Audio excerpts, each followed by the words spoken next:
తండ్రి అధికారాన్ని అడ్డం పెట్టుకుని ఒక ఆర్థిక ఉగ్రవాదిగా ఆ రోజు లక్షల కోట్ల రూపాయలు ఏ రకంగా అయితే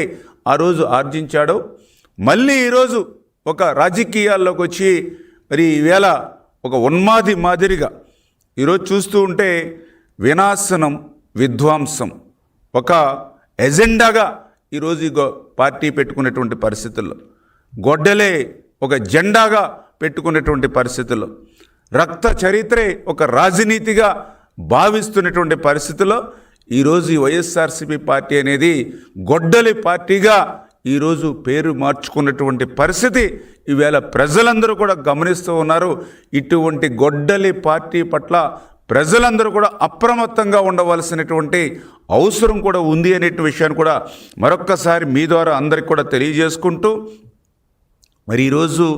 ప్రజలు కూడా ఆలోచన చేస్తూ ఉన్నారు. ఎందుకంటే జగన్మోహన్ రెడ్డి గారు లాంటి ఒక క్యారెక్టర్ లేనిటువంటి వ్యక్తి ఈ ఆంధ్రప్రదేశ్ రాష్ట్రానికి 5 సంవత్సరాలు ముఖ్యమంత్రిగా ఉన్నాడా? ఇటువంటి వ్యక్తి ఈ రాష్ట్రంలో ఒక రాజకీయ పార్టీని నడుపుతున్నాడా అనేటువంటి ఈవేళ ఆలోచన ఈరోజు ప్రజల్లో ఉన్నటువంటి పరిస్థితి. ఎందుకంటే ఈరోజు ప్రజల్లో ఒక ఆలోచన, మనందరికీ తెలుసు వివేకానంద రెడ్డి ఒక వివాదరహితంగా ఉండి